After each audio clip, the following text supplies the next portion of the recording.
A little bit after 10 o'clock on the 24th day of August 2017, and I'll call to order this meeting of the Texas Weather Modification Advisory Committee. I'll go with Riley is present, Alan Zeman, present, Terry Foster, James Vance, here, Aurora Parking. So we have a quorum to conduct business. And we'll get started. So the first item on our agenda is the approval of minutes from December 8th, 2016. If everybody had a chance to look at those, if they had corrections or questions or changes. If not, I'll entertain a motion to approve. So moved. Got a motion? Second. A second to approve. All those in favor, please raise a hand. Aye. And you may abstain, that's right. 4 ayes and 1 abstention, and the motion carries. That brings us to public comment. Do we have anyone here who wants to comment on items that are not on the agenda or outside the agenda? Any sort? Hearing none or seeing none, then we'll move on to staff reports. From the executive office, Mr. Boynes, do you have anything you'd like to report to us? Yes, sir, Mr. Chairman and members. I'm Nick Boynes, TDLR. Here to kind of bring you an executive office report. As most of you know, TDLR's longtime executive director Bill Cooch retired last fall, and longtime deputy executive director Brian Francis was promoted to executive director. And then shortly after your last meeting in December, Carla James and myself joined the staff about 8 months ago. And Carla is our deputy executive director, and she is responsible for operations and regulatory services. And I'm the chief of staff and handle external services and advisory board support. Shortly after Carl and I joined, the 85th session of the Texas legislature convened, and it was a busy one. Being a newbie, some of the old timers around here claim that this was the busiest one we've ever had, and I tend to not disagree with them. I think they're right. There was quite a bit going on. TDLR was involved in a lot. As you know, the state House and Senate convened in January, and they met through Memorial Day, and then they came back for a month this summer and wrapped up about a week ago. So during the past regular session, more than 6,500 total bills were filed. TDLR tracked a total of 341 bills, and that includes 130 that were directly related to current TDLR programs, 20 that dealt with newer transfer programs, and 191 bills that, if enacted, would have affected agency operations. TDLR staff worked really hard as a team. It was a great effort. We're busy analyzing, monitoring bills, and providing feedback and resource testimony. TDLR staff attended 65 hearings in 20 different House and Senate committees. No bills affecting this program were passed. But we're now, as an agency, involved in implementing the bills that were passed, in developing rules, communicating with stakeholders, appointing and prepping and other new advisory boards, hiring additional staff, and dealing with education, exams, IT programs, and other things. So, if interested, if you'd like to see a full review of what happened agency-wise during the session, you can go to our website, tdlr.texas.gov, click on the Capitol picture, and it'll take you to a page that will list everything by program. I wanted to kind of promote a little bit our social media accounts, so please, if you would, we have a Facebook and Twitter account, and several Twitter accounts, so please follow us there if you would, as well as our website. And we are constantly making improvements and trying to provide most up-to-date information on the events and happenings around TDLR for you guys. But back to our website for a minute, I wanted to share some recent web traffic numbers associated with this program. Over the last 7 months, the Weather Modification Program website had 3,699 page views. That's more than 528 a month. Busiest month was February with 988 page views. 56% of the folks visiting your pages do so from a mobile device, meaning a smartphone or a tablet. And that compares to 44% from a desktop computer. The top reasons for visiting the weather modification website, the top reason, 32% people go there for the 2016, or have gone there because of the 2016 summary of cloud seeding operations, followed by laws and rules, frequently asked questions, advisory committee information, and applications and forms. And if you have any questions, I'll be glad to try to answer them. Otherwise, thank you for your service. Also want to apologize real quickly. We had a power surge right before most people got here, and our encoder got fried, so this meeting is not to appear live. It is being recorded and will be available later for viewing on our websites. Thank you. Thank you, Mr. Jones. I was remiss in not introducing our newest committee member, Laura Parker from Lubbock, Texas. Welcome aboard. Thank you. Office of Innovation, Mr. Bowen.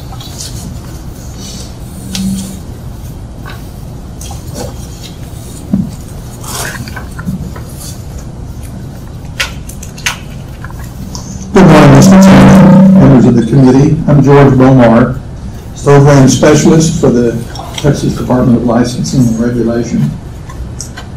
I have several items that I would like to report on this morning, beginning with the issuance of a new permit to the South Texas Weather Modification Association back in March.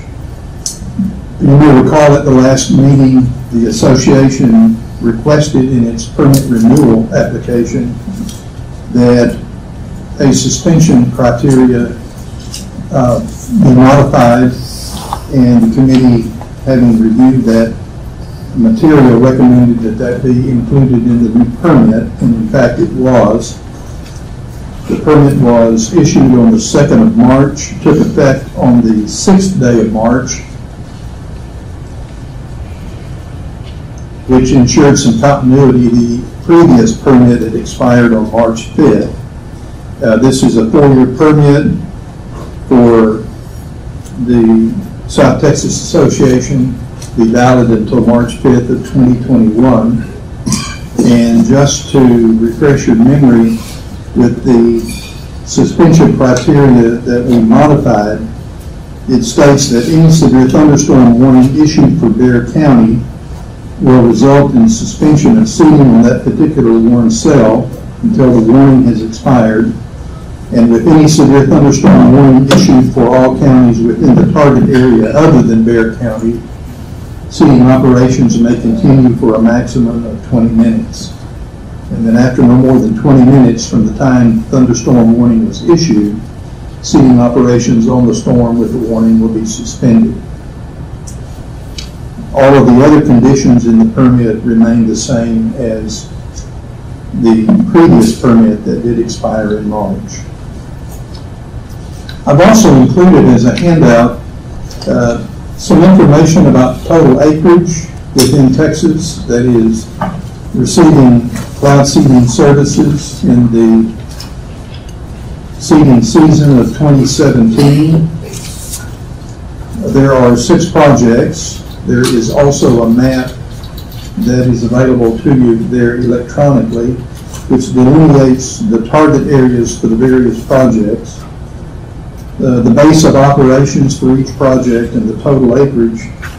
And you'll note that most of these programs that we licensed for 2017 are now beyond 20 years old.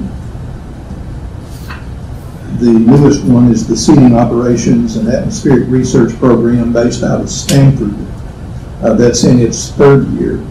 The total acreage this year is a little over 26 million acres, and that constitutes about 15.5% of the land area of Texas.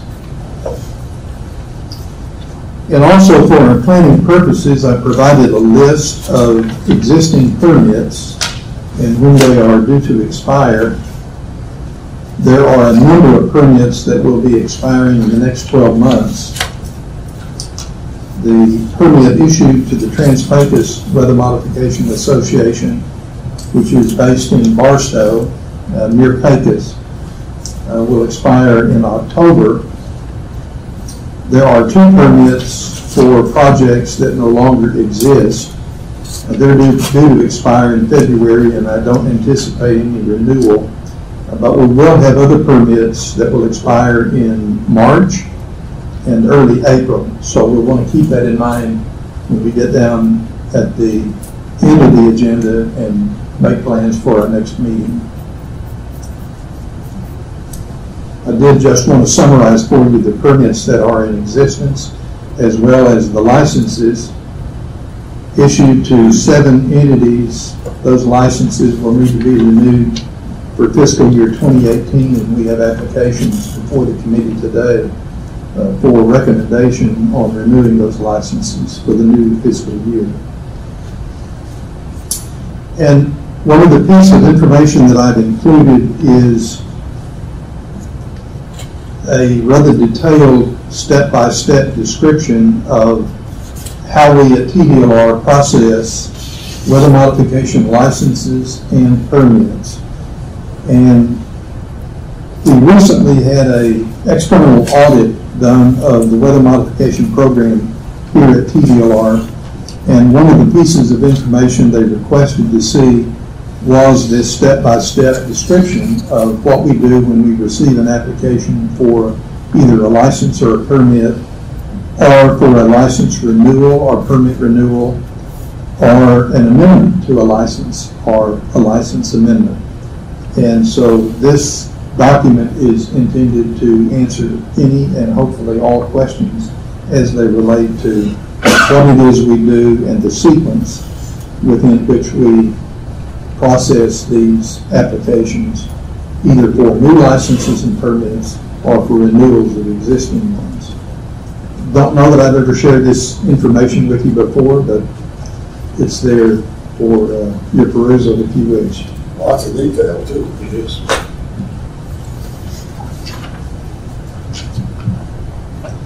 Item number B is status of rainfall enhancement operations statewide. I've included a monthly report from the SOAR program, which is operating up in north central Texas out of a base in Stanford. That's with an M, Stanford, east of Abilene. All of the projects do monthly reports. Most of them upload those and they're available at their websites, but I merely wanted to share one of them with you so that you get an idea of the amount of detail that these operators furnish, not only their clientele, water districts, commissioners' courts, farmers, ranchers, but we here at TDLR as well. And we have a meteorologist here from several of the projects that will be giving a report on their operations later in the agenda.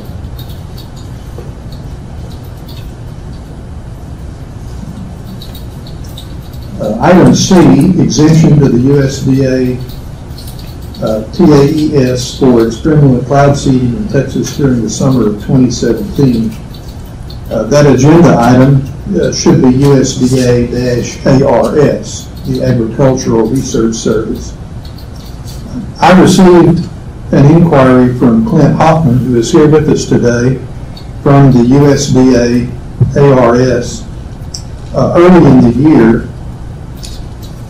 He and Craig Funky with the Texas Weather Modification Association were in the process of collaborating on a new series of cloud seeding experiments using electrically charged water droplets. And Mr. Hoffman inquired about how to go about getting a permit in order to do that.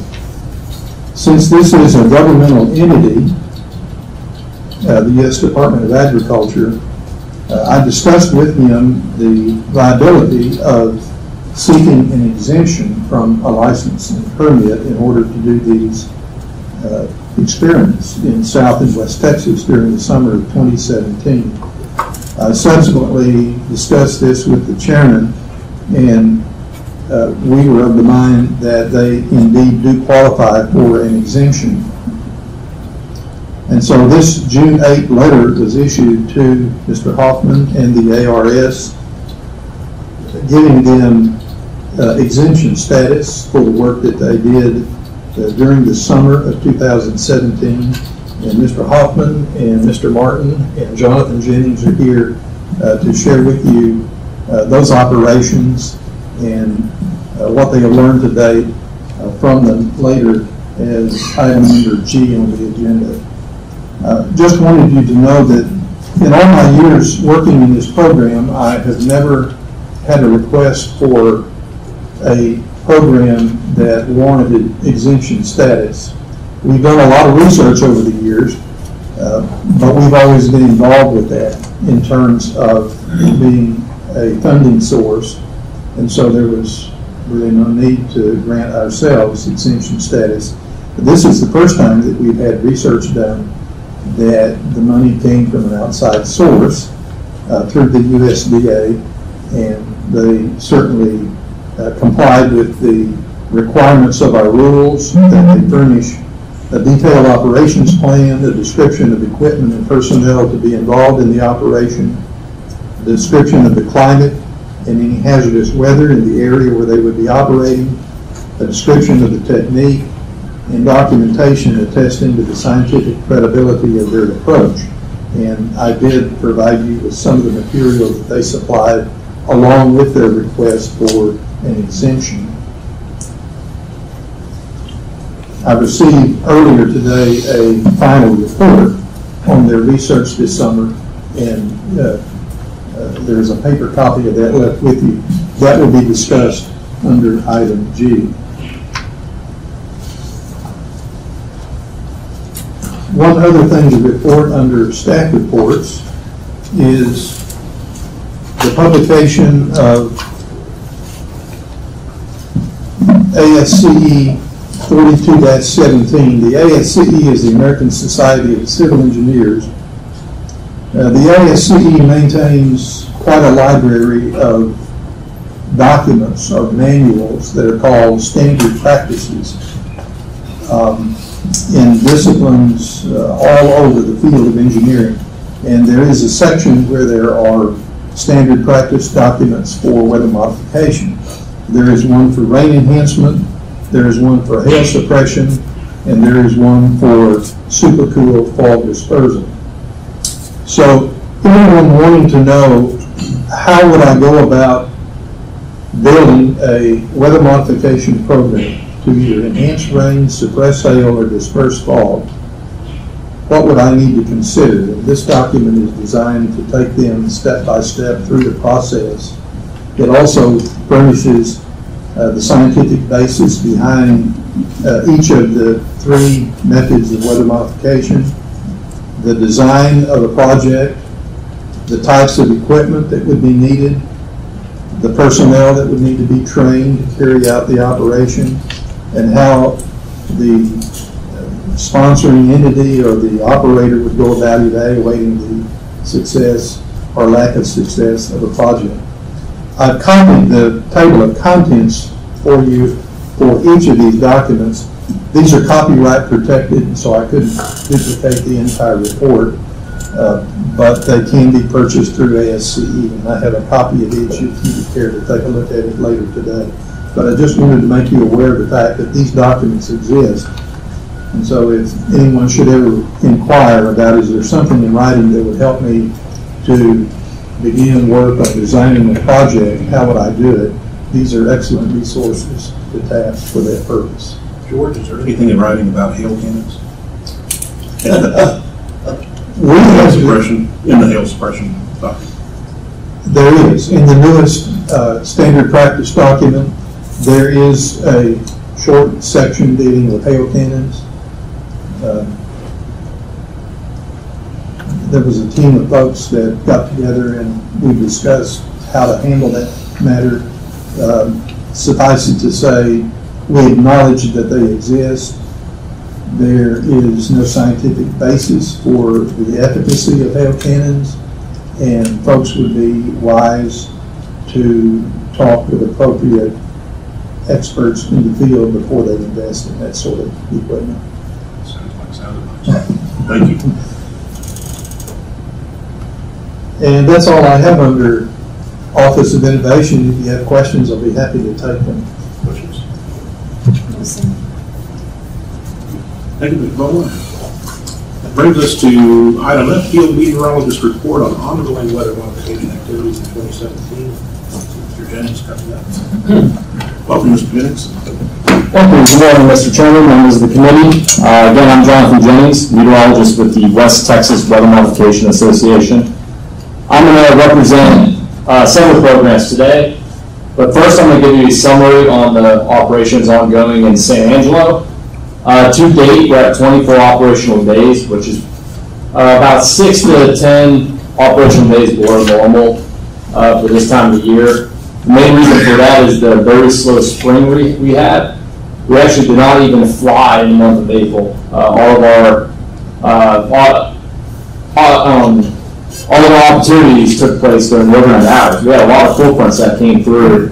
During the overnight hours, and clear skies behind it would fill in, and we were stuck just sitting around watching it come in during the overnight hours. But so far this year, we're 93 hours of flight time, which, despite the lack of operational days, that's close to our normal for the last 10 years.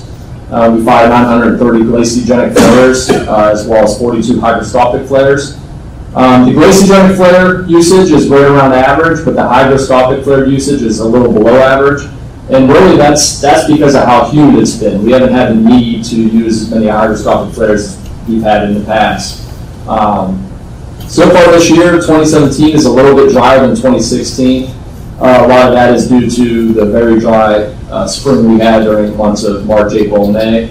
But it's starting to really pick up, and some areas are starting to catch up. Right now, San Angelo is at 11.49 inches. Their average is 13.32. So we're at a deficit of about 1.83 inches. But compared to last year, we were already at 25 inches. So last year was a very wet year for San Angelo. Again, summer's been very active. I think Barry can attest to the humidity that we've been dealing with in San Angelo, which is, for the month of August, very uncommon. But we've had a lot of upper level short waves coming through. The ridge seems to be placed a little bit further east than usual, which allows for some of that moisture to get in here from the Gulf and keep the upper level pattern pretty active. Heading a little further west into the Trans-Pecos region, we had our earliest start that I can remember.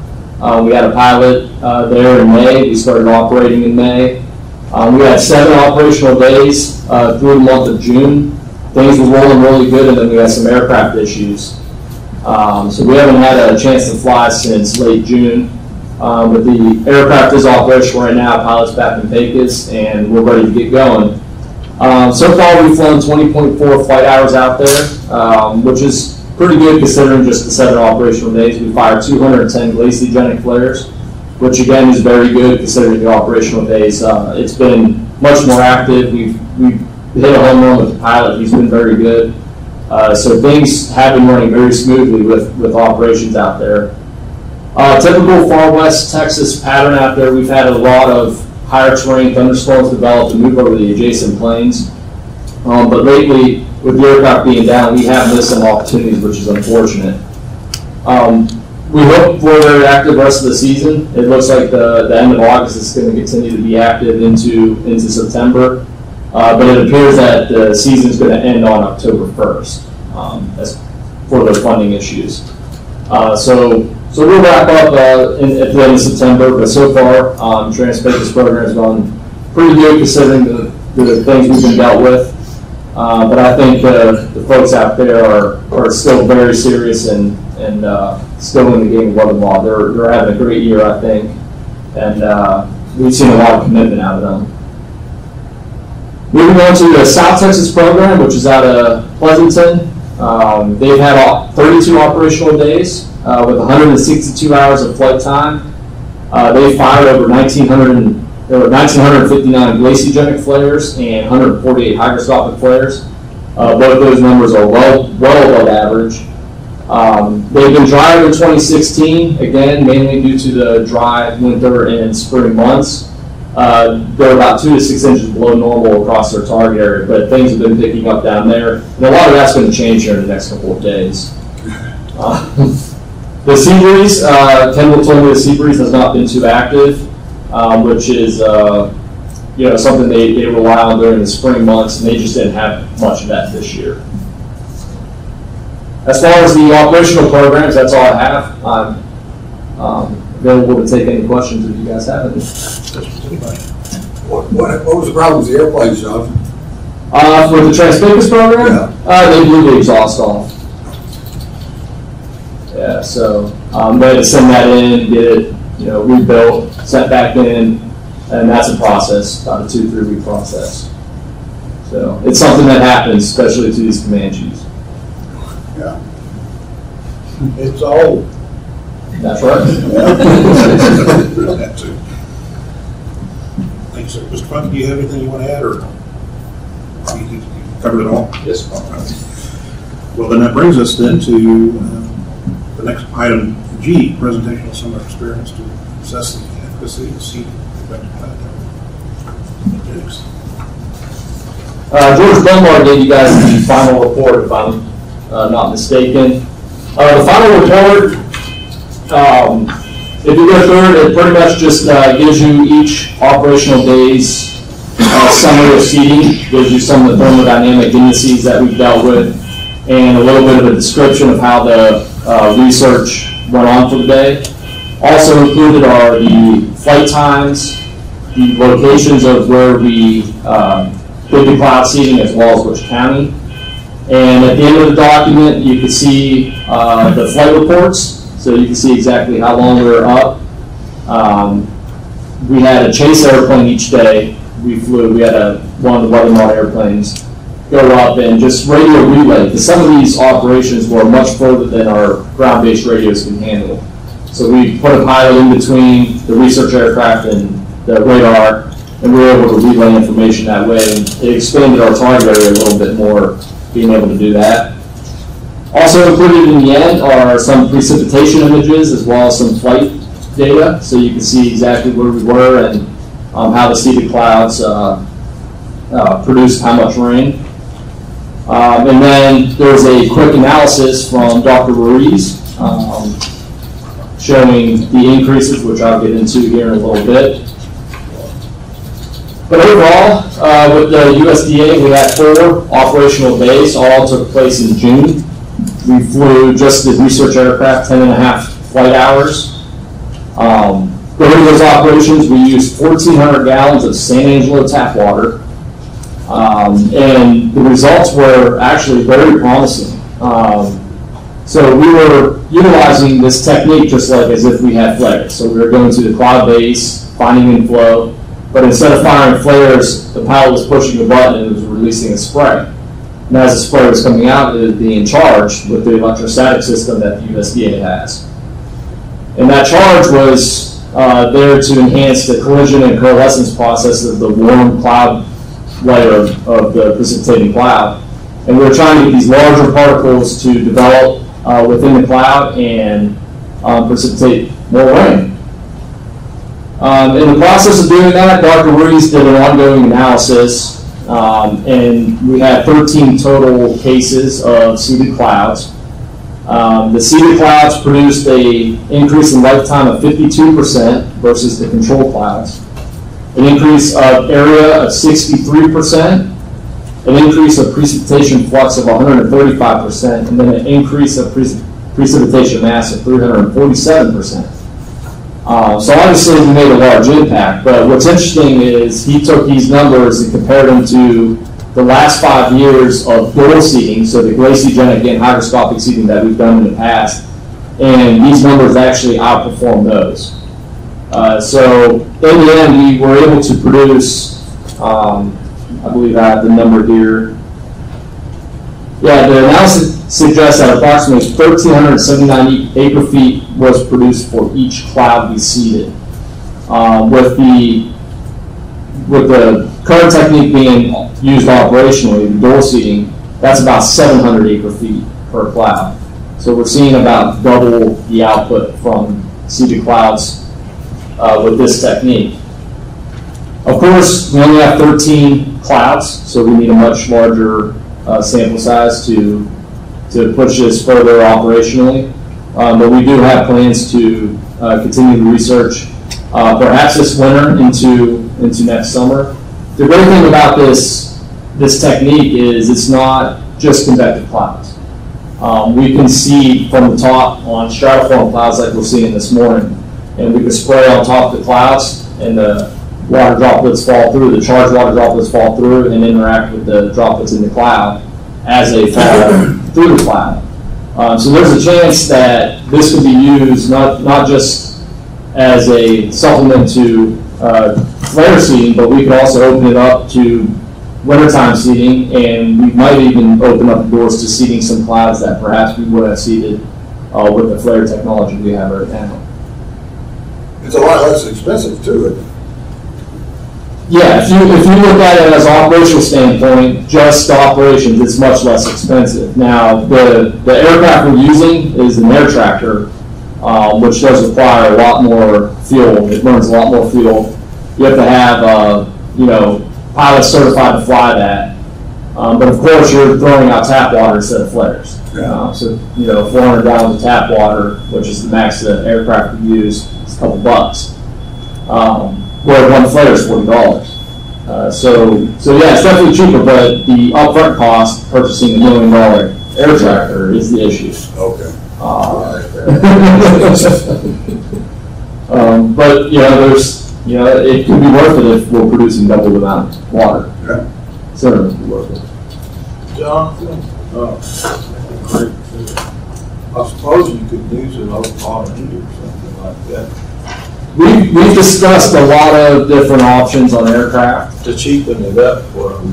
Yeah, and we've even discussed maybe putting some type of spray system on one of our Comanches, but for performance, the air tractor just seems to be the best case scenario, because we still, between clouds, we want to get the clouds pretty quickly, and then we want to be at certain speeds while doing the operations. But we're open to looking at all kinds of different aircraft. But right now, the USDA has the air tractor, so that's what we're going to use for this research project right now. Any other questions? I'll open it up to Dan and Clint if they have anything to add. One, we appreciate the opportunity and everybody's cooperation. It's been a kind of a great team effort. Excuse me. Sorry. Yeah, if you wouldn't mind, step in and go ahead and identify yourself, sir.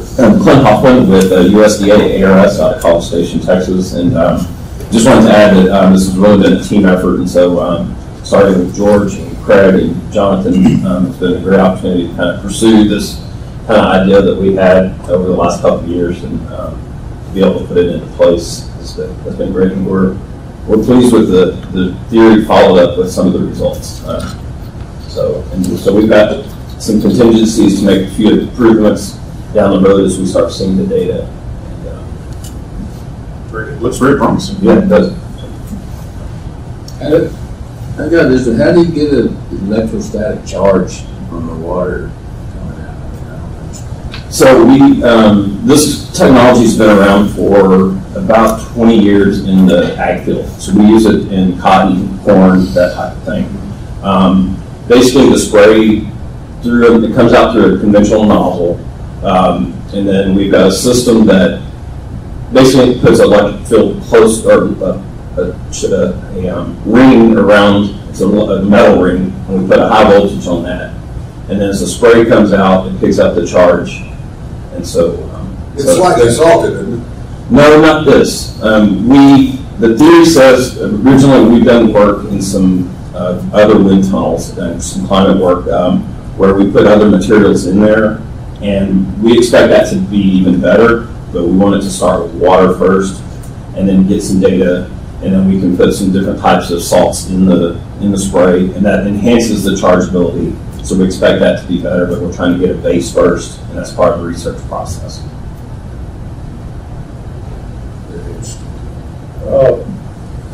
I read somewhere in here that you're using like 60 nozzles, and I would assume that it's a very small particle size that you're putting out. Is that?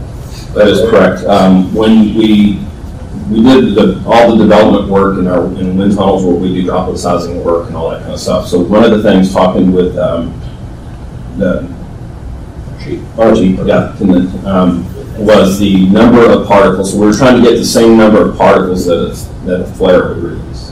And so we've got small enough droplets where we're in the almost a billion particles per acre. I mean, we got to talk per acre, and everybody else talks nautical, so we have to switch back and forth on this. But we're getting comparable number of nuclei out there through droplets, as we would see with the flare. So that was why we went over with real small drops.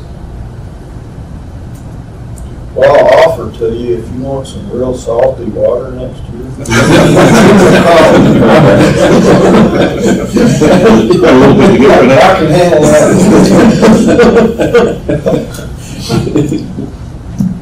Well, thank you very much. Thank you. Appreciate it. Brings us now to item number 8, consideration possible recommendations on applications for renewal of weather modification license for fiscal year 2018 for Belly Farms, Panhandle Groundwater Conservation District, SOAR, South Texas Weather Modification Association, South West Texas Weather Management Association, Trans Texas Weather Modification Association, and the West Texas Weather Modification Association. Mr. Beaumar, some recommendations for us. Mr. Chairman, George Beaumar, Program Specialist, the TDLR again. We're at the end of the fiscal year 17. Fiscal year 18 begins with September 1. The 7 existing licenses will expire, excuse me, on August 31. We have applications from 6 of the 7 current licensees. The 7th licensee mailed his application in on Friday. It's not come in yet. That's from the Southwest Texas Rain Enhancement Association. That association does not currently have an operational program, so it is an imperative that they maintain their license. Instead of requesting a renewal, they can seek a new license, at which time they apply for a permit. So that can be put on a back burner, so to speak. We're looking at 6 applications this morning. 5 relate to rain enhancement activity. 1 is a dual purpose project, the one that Jonathan Jennings served as a meteorologist, hail suppression as well as rain enhancement based in San Angelo. The other 4 programs are rain enhancement. I provided you with a short summary of the qualifications for licensed meteorologists in the state of Texas, just as a way of refreshing our memory of what is required of a meteorologist in order to be licensed, to be in control and in charge of cloud seeding operations or weather modification operations. That individual must be degreed and must have a certain level of experience. Suffice it to say, all of the applications request renewals for the new fiscal year with personnel who are on the current licenses. So we have no one to consider as an addition to any of the licenses that exist today and are to be renewed for the new fiscal year. The Panhandle Groundwater Conservation District has on its license Jennifer Courier, Archie Ruiz, Todd Flanagan, and Stephanie Bell. The SOAR program has Duncan at CISA. The Trans-Pecos project has Jonathan Jennings and Archimedes Ruiz. The West Texas Association, San Angelo, has Jonathan Jennings, Kendall LaRoche, and Archimedes Ruiz. And the South Texas project has Kendall LaRoche, Jonathan Jennings, and Archimedes Ruiz. I have payment of the license renewal fee for each of the 6 licensees that are before you today. I would also mention one of the licenses is for the hail cannon operation out in the Fort Stockton area by Building Farms, and the individual on that license is Archimedes Ruiz. Any questions about those applications? Sounds like everything's in order. I don't see a reason we need to break them into individual items since we're just recommending to commission or the department rather to review it. So we'll entertain a motion to review those. I'll move what the chairman said. To recommend renewal of the 6. Second. I'll run through those real quick just to be sure we have them on the record. But Panhandle Groundwater Conservation District, a SOAR project, Trans-Pecos Association, the West Texas Association, South Texas project in Belgian Farms. Is that? Yes, All sir. six? That's for this one. Okay. Do we have a motion and a second? All those in favor, please raise that hand. Let the record show that it was a unanimous vote. Brings us now to item I, recommendations for agenda items for the next committee meeting. Someone, you have something you want to discuss with us? Mr. Chairman, let me refer you back to that listing that I cited earlier of permits that are in force at the moment.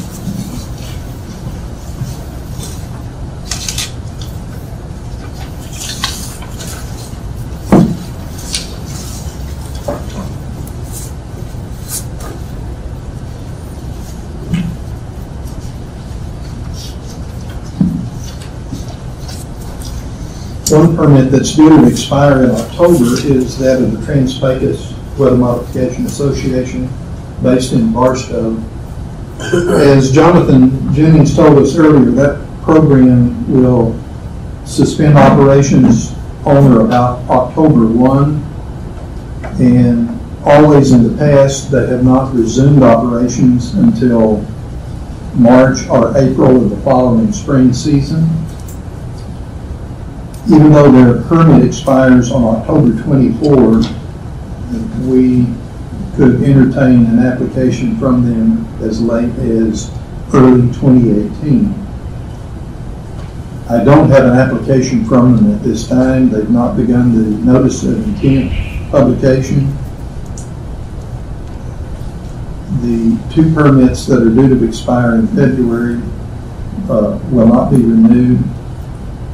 The other permit held with the Trans-Pecos group will expire on March 13, and the project based in San Angelo will expire on April the 3rd. So what I'm suggesting is the committee could meet again as late as sometime in late January or early February, if that would please the committee.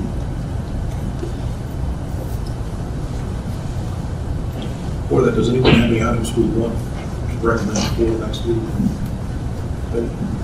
Not then we'll move to J, which is discussion time of date location next week. Late January or February works Thursday, so it's still work well for people. Okay. Thursday mornings, is that? Yes, sir. So I guess ask the staff if there's a preferred time that works well for you all. I think Doug is checking out the calendar. We have, we're going to meet on Thursdays. It's going to be, we have available February 1st, the 8th, and January 25th.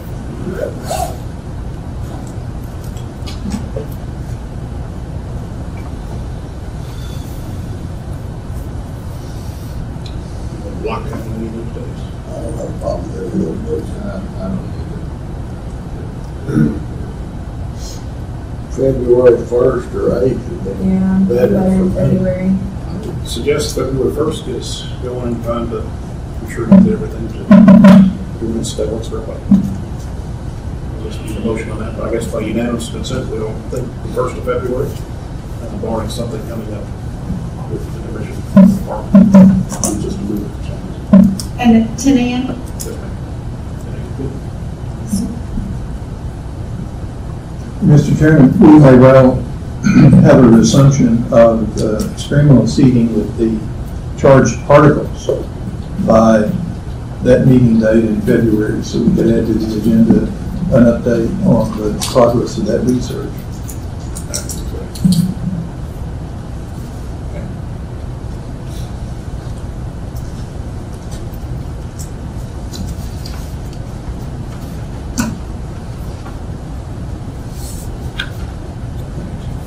Yes.